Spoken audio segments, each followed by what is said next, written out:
नमस्कार, मैं हूं हरिशंकर व्यास। सेंट्रल हॉल में आपका स्वागत है।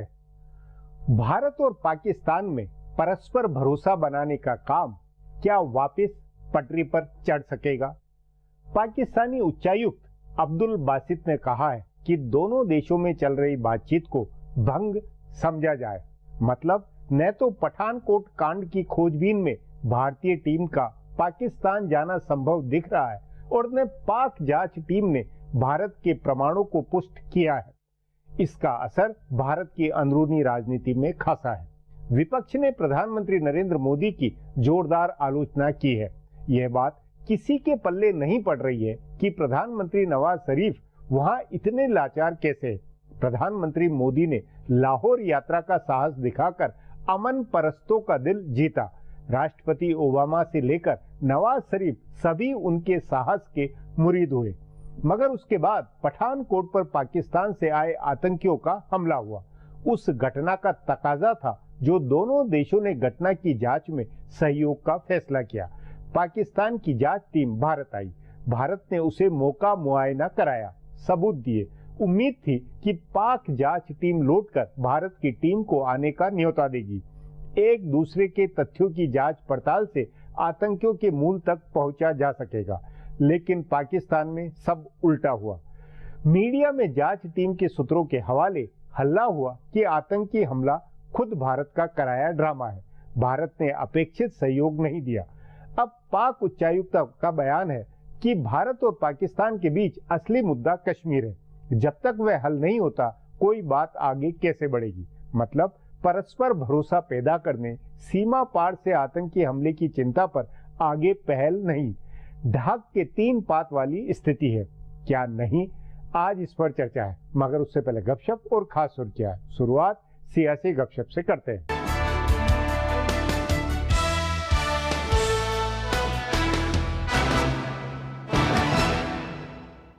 दिल्ली के मुख्यमंत्री अरविंद केजरीवाल ने 2019 के लोकसभा चुनाव से पहले होने वाले विधानसभा चुनावों की तैयारी कर ली है। आम आदमी पार्टी की चुनावी रणनीति से जुड़े सूत्रों का कहना है कि केजरीवाल ने ऐसे राज्य चुने हैं जहां कांग्रेस और भाजपा दोनों के नेता भ्रष्टाचार में फंसे हैं या उनके ऊपर आरोप लगे हैं। ऐसे राज्यों में उनको अपनी ईमानदार राजनीति की संभावना दिख रही है। इसी योजना के तहत उन्होंने पंजाब और गोवा को चुना है, जहाँ अगले साल उनकी पार्टी चुनाव लड़ेगी। पंजाब में अकाली दल भाजपा सरकार और कांग्रेस दोनों के ऊपर भ्रष्टाचार के आरोप लगे हैं। दोनों के शीर्ष नेता विवादों में फंसे हैं। इसी तरह गोवा में माइनिंग को लेकर दोनों पार्टियों के कई नेता विवादों में घिरे हैं। इसलिए केजरीवाल ने अगले साल के शुरू में इन दोनों राज्यों में लड़ने का फैसला किया है। अगले साल के आखिर में 2 राज्यों के चुनाव हैं, जिसमें वे हिमाचल प्रदेश में लड़ेंगे। उनकी पार्टी के जानकार सूत्रों का कहना है कि हिमाचल में कांग्रेस और भाजपा दोनों के शीर्ष नेता भ्रष्टाचार या किसी दूसरे विवाद में उलझे हैं। इसी तरह 2018 के लिए उन्होंने छत्तीसगढ़ को चुना है। मध्य प्रदेश, राजस्थान और कर्नाटक की बजाय वे छत्तीसगढ़ में चुनाव लड़ेंगे, जहाँ कांग्रेस और भाजपा दोनों के बड़े नेताओं पर भ्रष्टाचार के किसी न किसी तरह के आरोप लगे हैं। पार्टी के चुनावी ब्लूप्रिंट के मुताबिक इसके बाद वे लोकसभा चुनाव लड़ेंगे और उसके बाद उनकी पार्टी महाराष्ट्र और हरियाणा में लड़ेगी। नीतीश कुमार की जनता दल यू की कमान संभालते ही एक राष्ट्रीय चुनाव चिन्ह की तलाश तेज हो गई है। जदयू का मौजूदा चुनाव चिन्ह तीर है, जिसकी वजह से पिछले चुनाव में पार्टी का खासा नुकसान हुआ था। तीर धनुष चुनाव चिन्ह वाली पार्टियों शिवसेना और झारखंड मुक्ति मोर्चा की वजह से पार्टी को आगे भी नुकसान हो सकता है। इसलिए तीर का चुनाव चिन्ह बदलना है। जदयू नेताओं की पहली कोशिश HD देवेगौड़ा से बात करके जनता दल का पुराना चुनाव चिन्ह चक्र हासिल करने की है, लेकिन देवेगौड़ा इसके लिए तैयार नहीं हो रहे हैं। उन्होंने इस चुनाव चिन्ह को ब्लॉक कराया हुआ है। सो अब कहा जा रहा है कि पार्टी बरगद चुनाव चिन्ह लेगी, जो समाजवादी जनता पार्टी के पास है। इसके नेता कमल मोरार का है और उनकी पार्टी का विलय जदयू में होने की बात चल रही है। परंतु जदयू की रणनीति से जुड़े एक बड़े नेता का कहना है कि बरगद एक धार्मिक प्रतीक है, इस पर आपत्ति भी हो सकती है और राजनीतिक रूप से ये संभवतः पार्टी के अनुकूल नहीं बैठता है। इसलिए बरगद के बजाय सीधे पेड़ छाप की बात पार्टी कर सकती है। बरगद या पेड़ छाप को पार्टी के नेता सबसे अच्छा विकल्प मान रहे हैं। पार्टी के नेता इस बारे में चुनाव आयोग से बात कर सकते हैं। इसके अलावा ट्रैक्टर चुनाव चिन्ह की बात हुई थी, लेकिन उस पर पार्टी के कई नेता सहमत नहीं हैं। झारखंड में राज्यसभा की 2 सीटें जुलाई में खाली हो रही हैं। कांग्रेस के धीरज प्रसाद साहू और भाजपा के MJ अकबर 7 जुलाई को रिटायर हो रहे हैं। सत्तारूढ़ भारतीय जनता पार्टी की नजर इन दोनों सीटों पर है। झारखंड विधानसभा के मौजूदा गणित के हिसाब से किसी भी पार्टी के पास दूसरी सीट जीतने के लिए जरूरी संख्या नहीं है। ऐसे में सत्तारूढ़ गठबंधन के नेता दूसरी सीट भी जीतने का हिसाब लगा रहे हैं। 81 सदस्यों की विधानसभा में अभी 2 सीटें खाली हैं। इनमें से एक सीट कांग्रेस की है और दूसरी भाजपा की है। इसके बावजूद राज्यसभा की एक सीट जीतने के लिए 28 वोट की जरूरत होगी। भाजपा के पास अभी 42 विधायक हैं और और उसकी सहयोगी आजसू के 5 विधायक हैं। 2 निर्दलीय विधायक गीता कोड़ा और भानु प्रताप शाही सरकार का साथ दे रहे हैं। इस तरह सत्तारूढ़ गठबंधन के विधायकों की संख्या 49 हो जाती है। उसे दूसरी सीट जीतने के लिए 7 वोट की जरूरत होगी। दूसरी ओर झारखंड मुक्ति मोर्चा के 19 विधायक हैं। कांग्रेस के 6 और बाबूलाल मरांडी की पार्टी के 2 विधायकों को मिलाकर भी ये संख्या 27 होती है। मुश्किल ये है कि झामुमो ये सीट अपने लिए चाहती है, जबकि कांग्रेस ये सीट नहीं छोड़ना चाहती। दूसरी मुश्किल ये है कि झामुमो उम्मीदवार के लिए मरांडी की पार्टी वोट नहीं करेगी। ऐसे में भाजपा दूसरी सीट के लिए कोई मजबूत उम्मीदवार उतारे तो उसकी संभावना बन सकती है। अब आज की सुर्खियां ये लीक से कुछ हटकर हैं और इनसे देश की दशा दिशा को बूझ सकेंगे।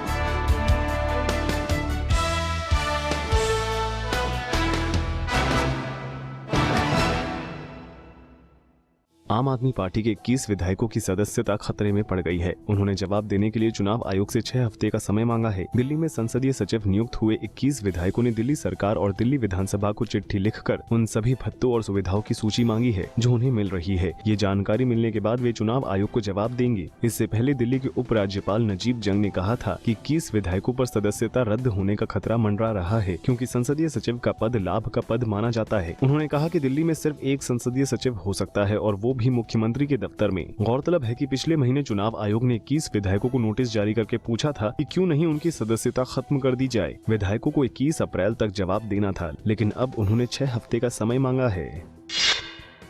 सरकारी बैंकों से लाखों करोड़ रुपए के कर्ज लेकर नहीं लौटाने वाले लोगों के नाम सार्वजनिक हो सकती हैं। इस मामले पर सुनवाई करते हुए सुप्रीम कोर्ट ने आज रिजर्व बैंक ऑफ इंडिया से पूछा है कि क्यों नहीं कर्जदारों के नाम और उनके ऊपर बकाया राशि को सार्वजनिक किया जाए। चीफ जस्टिस तीरथ सिंह ठाकुर की बेंच ने इस पर सख्त रुख दिखाते हुए कहा है कि बैंक की ओर से सीलबंद लिफाफे में दी गई जानकारी को सार्वजनिक करने के मसले पर अदालत सुनवाई करेगी। अदालत ने जनहित याचिका का दायरा बढ़ाकर इसमें भारत सरकार और इंडियन बैंक्स एसोसिएशन को भी पार्टी बनाया है। इस मामले की अगली सुनवाई 26 अप्रैल को होगी। रिजर्व बैंक ने हालांकि कर्जदारों के नाम और बकाया पैसे का खुलासा करने का विरोध किया है। पानी के घनघोर संकट से जूझ रहे महाराष्ट्र के लातूर में आखिरकार ट्रेन के जरिए 5 लाख लीटर पानी पहुंच गया है। 10 वैगन वाले विशेष रूप से डिजाइन किए गए ट्रेन के जरिए पहली बार पानी भेजा गया है। पानी का संकट झेल रहे इस इलाके में 25 लाख मीटर पानी भेजने की योजना है। पानी की ट्रेन लातूर पहुंचने के कुछ ही देर बाद इसका श्रेय लेने की होड़ मच गई। ट्रेन पहुंचते ही भाजपा के नेता मुख्यमंत्री देवेंद्र फडणवीस और रेल मंत्री सुरेश प्रभु के पोस्टर लेकर ट्रेन पर चढ़ गए। कांग्रेस के स्थानीय नेता और मेयर अख्तर शेख ने ट्रेन की अगवानी की और कहा कि उनको भी पानी लाने का श्रेय मिलना चाहिए, क्योंकि वे भी पानी के लिए प्रयास कर रहे थे। ट्रेन के वैगन से पानी को एक स्थायी बावड़ी में खाली किया जाएगा और वहां से टैंकर के जरिए लोगों तक पहुंचाया जाएगा। दिल्ली के मुख्यमंत्री अरविंद केजरीवाल ने महाराष्ट्र के सूखा प्रभावित लातूर में ट्रेन के जरिए पानी पहुंचाने के लिए प्रधानमंत्री नरेंद्र मोदी की तारीफ की। उन्होंने चिट्ठी लिखकर कहा है कि भीषण जल संकट से गुजर रहे लातूर में पानी भेजने का केंद्र सरकार का फैसला सराहनीय है। केजरीवाल ने दिल्ली की ओर से भी लातूर पानी भेजने के लिए केंद्र से मदद मांगी। उन्होंने चिट्ठी में लिखा कि दिल्ली में भी पानी का संकट है, लेकिन दिल्ली के लोग अगले 2 महीने तक हर दिन 10 लाख लीटर पानी महाराष्ट्र भेजेंगे। केजरीवाल ने लिखा कि 21वीं सदी में अगर कोई पानी की कमी से मरता है तो ये पूरे देश के लिए शर्मनाक है। केजरीवाल ने प्रधानमंत्री से कहा कि उनको दूसरे राज्यों के मुख्यमंत्रियों से भी पानी भेजने की अपील करनी चाहिए। उत्तर प्रदेश पुलिस ने एनआईए अधिकारी तंजील अहमद की हत्या के आरोप में 2 लोगों को गिरफ्तार किया है और बताया है कि घरेलू विवाद की वजह से उनकी हत्या की गई थी। बरेली जोन के आईजी विजय सिंह मीणा ने बताया है कि तंजील अहमद के एक रिश्तेदार के भतीजे रेहान और उसके साथी जैनुल को गिरफ्तार किया गया है। तीसरे और मुख्य आरोपी मुनीर की तलाश की जा रही है। 2 अप्रैल को आधी रात के बाद एक शादी समारोह से लौटते समय तंजील अहमद की हत्या कर दी गई थी। उस हत्या में इस्तेमाल की गई बाइक पुलिस ने बरामद कर ली है। राज्य के डीजीपी जावेद अहमद ने मुनीर की सूचना देने पर 50,000 के इनाम की घोषणा की है। पुलिस ने बताया है कि घरेलू व पारिवारिक विवाद और संपत्ति के सौदे में हिस्से को लेकर तंजील अहमद की हत्या की गई। गौरतलब है कि वे पठानकोट में हुए आतंकवादी हमले की जांच से भी जुड़े हुए थे। फिलहाल अब एक ब्रेक है, फिर खुलासा होगा।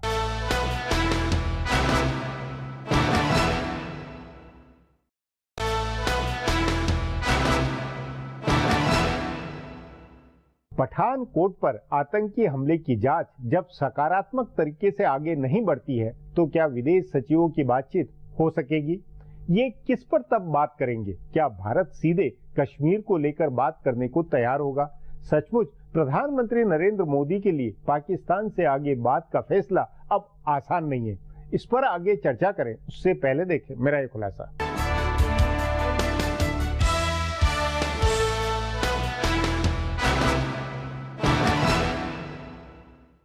प्रधानमंत्री नरेंद्र मोदी अफगानिस्तान से लौटते हुए जब लाहौर उतरे और नवाज शरीफ से मिलने गए तो उनके जहन में जरूर अटल बिहारी वाजपेयी की लाहौर यात्रा रही होगी, लेकिन उन्होंने शायद ही सोचा होगा कि जिस तरह उस यात्रा के बाद करगिल हुआ था वैसे ही इस यात्रा के बाद पठानकोट हो जाएगा। पठानकोट हो गया सो अलग, उसकी साझा जांच हुई तो पाकिस्तान ने उल्टे भारत को ही दोषी ठहरा दिया। सो अब नरेंद्र मोदी और उनके राष्ट्रीय सुरक्षा सलाहकार अजीत डोभाल किस मनोदशा में होंगे ये समझना मुश्किल है। उन्हें पाकिस्तान के साथ किस तरह से पेश आना है ये लाख टके का सवाल है। इसका कारण ये है कि पठानकोट हमले के बाद पाकिस्तान की जांच टीम के हवाले से जो खबरें आई हैं वो भारत के लिहाज से अच्छी नहीं है। ये अगर नजीर बनती है तो आगे कोई और हमला हुआ तो पाकिस्तान की ओर से कहा जाएगा कि उसे बदनाम करने के लिए भारत ड्रामा करा रहा है। इसलिए भारत को हर हाल में पठानकोट हमले की जांच को तार्किक परिणति तक पहुंचाना है, उसका पटाक्षेप करना है। पाकिस्तान की ओर से दूसरा संकट ये है कि उसने चीन के साथ मिलकर संयुक्त राष्ट्र संघ में भारत के प्रस्ताव को वीटो कराया। भारत ने जैश ए मोहम्मद के सरगना मसूद अजहर पर पाबंदी लगाने का प्रस्ताव बढ़ाया था, लेकिन चीन ने वीटो करके प्रस्ताव वापस कराया। इस घटना के बाद प्रधानमंत्री मोदी ने बेहद तल्खी से अमेरिका में परमाणु सम्मेलन के दौरान कहा कि दुनिया के देशों को हमारा और तुम्हारा आतंकवादी वाली सोच छोड़नी होगी। इसी तरह कहा जा रहा है कि भारत और चीन के बीच सीमा विवाद पर होने वाली विशेष प्रतिनिधियों की बैठक में अजीत डोभाल ये मुद्दा उठाएंगे। विदेश मंत्री सुषमा स्वराज भी चीन के नेताओं के सामने ये मुद्दा उठाने वाली हैं। जाहिर है भारत की कूटनीति इस मसले पर पाकिस्तान को अलग थलग करने की है। पाकिस्तान के बारे में बताने की जरूरत नहीं है कि वो आतंकवाद को प्रशिक्षण और शरण दे रहा है। चीन और अमेरिका दोनों इस बात को जानते हैं। इसके बावजूद अमेरिका आतंकवाद से लड़ने के नाम पर उसे मदद दे रहा है तो चीन उसके संरक्षण में पल रहे आतंकवादियों की मदद कर रहा है। सो भारत की असली चिंता ये है कि वो अंतर्राष्ट्रीय बिरादरी के बीच पाकिस्तान को कैसे अलग थलग करे। इस पर मोदी और डोभाल को काम करना है। जहाँ तक पठानकोट की जांच का सवाल है तो पाकिस्तान की ओर से ये साफ हो गया है कि वो जैश ए मोहम्मद की जिम्मेदारी नहीं तय करने वाला है। जब उसने मुंबई पर हुए हमले के 8 साल बाद भी लश्कर ए तैयबा की जिम्मेदारी तय नहीं की और हाफिज सईद व ज़कीउर रहमान लखवी के खिलाफ निर्णायक कार्रवाई नहीं की है तो मसूद अजहर के खिलाफ क्यों करेगा। लेकिन भारत ने जो सबूत जुटाए हैं जिससे पाकिस्तानी खुफिया एजेंसी ISI की भी पोल खुलती है और पठानकोट हमले में पाकिस्तानी हाथ होने का पता चलता है, उसे दुनिया के सामने लाना है। हालांकि भारत ऐसा करेगा तो पाकिस्तान के साथ बातचीत का रास्ता बंद हो सकता है। भारत को अभी ये रास्ता खुला रखना है, इसलिए भारत को बहुत बारीक कूटनीति करनी होगी। उसे अपने सबूतों पर पाकिस्तान से कार्रवाई करानी है और विदेश सचिव के स्तर पर समग्र बातचीत भी करनी है। अब एक ब्रेक है, उसके बाद भारत पाक रिश्तों के नए ठहराव पर चर्चा करेंगे।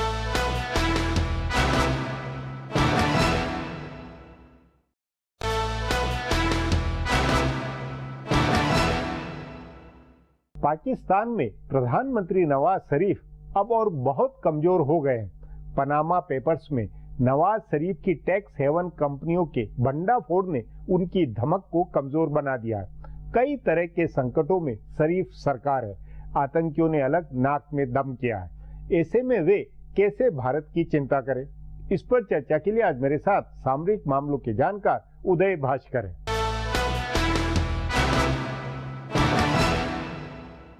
उदय जी, पाकिस्तान को लेकर प्रधानमंत्री नरेंद्र मोदी ने लगभग 2 वर्षों में पिछले में जिस तरह की नीति बनाई है, जो अप्रोच रही है, उसका अभी तक जो नतीजा निकला है, उसके बाद आज की तारीख में प्रधानमंत्री नरेंद्र मोदी, उनके राष्ट्रीय सुरक्षा सलाहकार अजीत डोभाल, ये किस मनोदशा में होंगे? अब पाकिस्तान को लेकर वो क्या विचार कर रहे होंगे? साहब, अगर हम मोदी साहब की पाकिस्तान नीति की बात करें, शायद सबसे बड़ा पहल लाहौर की जो यात्रा थी, जो सबके लिए एक बहुत बड़ा सरप्राइज था। उसके बाद आज के तारीख अगर हम समीक्षा करें और ये सोचें कि प्रधानमंत्री का इस वक्त सोच विचार क्या है, मैं कहूँगा कि पठानकोट के बाद, पठानकोट के जांच के बाद जो JIT के बारे में इस वक्त जो पाकिस्तान के मीडिया में जो खुलासा हो रहा है, इन सब को देखते हुए मैं यही कहूँगा कि उनके सामने एक बहुत भारी संकट है। यानी कि एक प्रकार का उनका एक पॉलिटिकल गैम्बल था। यानी कि जिस प्रकार से राष्ट्रीय सुरक्षा सलाहकारों की मीटिंग हुई थी बैंकॉक में, वो भी काफ़ी आश्चर्य की बात थी। उसके बाद लाहौर में प्रधानमंत्री महोदय का स्टॉप ओवर जो था, उस वक्त एक प्रकार का धारणा बनी थी कि शायद पॉलिटिकल लेवल पे कुछ विश्वास बढ़ रहा है और एक ऐसा भी धारणा थी कि वहाँ के जो राष्ट्रीय सुरक्षा सलाहकार है उन्होंने हमें कुछ चेतावनी भी दी। इनके बावजूद अभी जो भी हालात है पाकिस्तान के अंदर और पाकिस्तान की जो संवाद है भारत के बारे में, मुझे लगता है कि ये एक काफ़ी भारी संकट है मोदी और डोवाल के जो टीम साहब हैं इस वक्त। नहीं तो उसमें क्योंकि अमेरिका और पश्चिमी देशों के कहने के या उनके भी प्रभाव में ये भारत पाकिस्तान में संवाद हुआ या जो भी संबंध बनाने की कोशिश है वो हुई।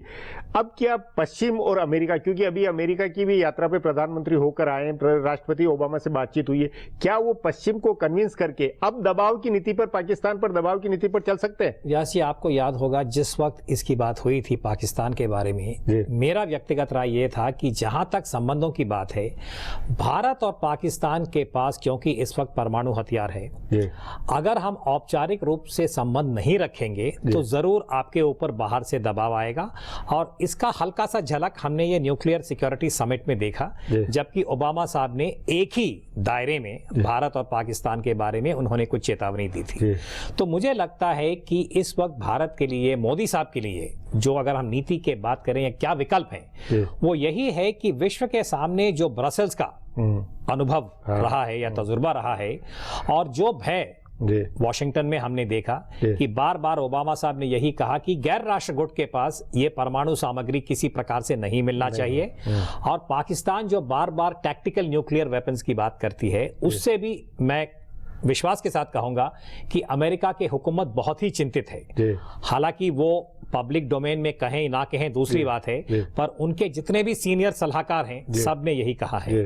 तो मुझे लगता है कि अभी अगर हम मोदी साहब की नीति की बात करें तो इस जो पटरी के ऊपर विश्व को दोबारा शायद रेखांकित करना होगा कि पाकिस्तान एक स्टेट स्पॉन्सर ऑफ टेरर के अलावा, यानी कि उन्होंने उस मार्ग को छोड़ा नहीं है। हाल में जो इस्लामाबाद में हुआ है, कादरी को जिस प्रकार से वो शहीद बनाना चाहते हैं, ये जो लहर है, मुझे लगता है कि ये पाकिस्तान के लिए ही नहीं पर पूरे क्षेत्र के लिए, भारत से लेके बांग्लादेश और आगे, इससे बहुत चिंतित रहना एक स्वाभाविक है और इसलिए सतर्क भी रहना नहीं चाहिए। तो अब क्या अमेरिका और पश्चिम के साथ भारत की ऐसी कोई साझेदारी बन सकती है क्या, जिससे पाकिस्तान पर अब बातचीत के अलावा कोई दूसरे तरीकों से दबाव बनाने का रास्ता निकले? भारत को दोबारा मैं कहूंगा कि शक्तिशाली देश, जिसमें अमेरिका भी शामिल है, रूस भी है और पश्चिमी यूरोप के जो देश हैं, क्योंकि इन सब लोगों ने झेला है ये जो विचारधारा है, इसकी जो लहर है, जो बार बार जिहाद हम कहते हैं, चाहे वो पेरिस हो या ब्रसेल्स। तो इस चिंता को, इस भय को हमें एक प्रकार से कूटनीतिक दायरे में या मार्ग से, इसको हमें एक प्रकार से, मैं फायदा नहीं कहूंगा पर जरूर इसका उपयोग करना चाहिए, ताकि विश्व में ये बार बार हम कहते हैं ना संवाद, ये जो नैरेटिव है, ये जो डिस्कोर्स है, इसको शेप करना भारत के लिए अभी एक बहुत बड़ा चुनौती है। पाकिस्तान के अंदरूनी जो स्थिति है वो पाकिस्तान ही नहीं, पूरे क्षेत्र को एक प्रकार से शिकार बना सकते। नहीं, लेकिन उदय जी आपने कहा कि एक संवाद को शेप देना जो है वो तो अंततः बुनियादी तौर पर अब फिर साबित हो रहा है कि वहां पाकिस्तान के अंदर आईएसआई या सेना या जो कट्टरपंथी तत्व है वो दे रहे। नवाज शरीफ का भले कुछ भी सुन रहा हो, लेकिन जांच दल ने जिस तरह बाद में प्रतिक्रिया या जो मीडिया का हल्ला है, तो उसमें उसका क्या करेंगे? आईएसआई और सेना और इन तत्वों का क्या कर सकता है कोई? साहब, ये जानकारी की कमी नहीं है। मैं कई बार कहता हूं कि जब हम डिस्कोर्स की बात करते हैं, पाकिस्तान के बारे में अगर आप कहें कि सबसे ज्यादा जो स्पष्ट किसी, यानी कि कोई बिना कोई हिचक का जिन्होंने कहा है कि ये स्टेट स्पॉन्सर ऑफ टेररिज्म है, ये अमेरिका के मीडिया में भी कहा गया है, अमेरिका के कुछ ऐसे एकेडमिक्स हैं उन्होंने भी कहा है, और कई सारे जो पाकिस्तान के जो ऑफिशियल्स हैं जिन्होंने इसका एक प्रकार से नीति बनाया है वो भी जानते हैं। पर जब इसको आप समिट लेवल पे ले जाते हैं, बार बार यह सवाल उठता है कि ओबामा साहब ने स्पष्ट क्यों नहीं कहा है इस वक्त वॉशिंगटन के समिट में कि सबसे बड़ा खतरा जो है वो पाकिस्तान से, वो उन्होंने भारत के साथ रखा पाकिस्तान को एक तरह से। तो इस प्रकार का जो हम डिस्कोर्स की बात करते हैं, जब समिट लेवल पे आता है, जितने भी मेरे जैसे, जो चाहे हमें आप स्टूडेंट कहें या एनालिस्ट कहें, सबको पता है कि इस वक्त अगर पाकिस्तान का इतना बड़ा भंडार है महाविनाशक हथियारों का, उसका कारण चीन है। यानी कि उन्हें चीन से समर्थन मिलता है। हमने ये जैश ए मोहम्मद के केस में वो भी देखा है। तो भारत के लिए या भारत के कोई भी प्रधानमंत्री, चाहे वो जो मनमोहन सिंह साहब थे या अभी मोदी साहब हैं, विश्व के शक्तिशाली देश और उनकी जो ओरिएंटेशन है, मैं इशारा कर रहा हूं वॉशिंगटन और बीजिंग की तरफ, जब तक वो पाकिस्तान को इस प्रकार का समर्थन देंगे, बहुत ही और वो उसकी बुनावट है उसको नहीं समझेंगे, तब तक चेंज नहीं होंगे। ये मेरा राय है। जी उदय जी, बातचीत को यहीं समाप्त करेंगे। प्रोग्राम में आने के लिए बहुत बहुत धन्यवाद। हमारा प्रोग्राम अब यहीं खत्म होता है। आग्रह है प्रोग्राम पर अपनी राय hsvyas@nayaindia.com पर ईमेल करके बताएं या hsvyas@Twitter और Facebook/नया इंडिया न्यूज़पेपर पर जाहिर करें। अब कल फिर मिलेंगे इसी चैनल पर इसी समय।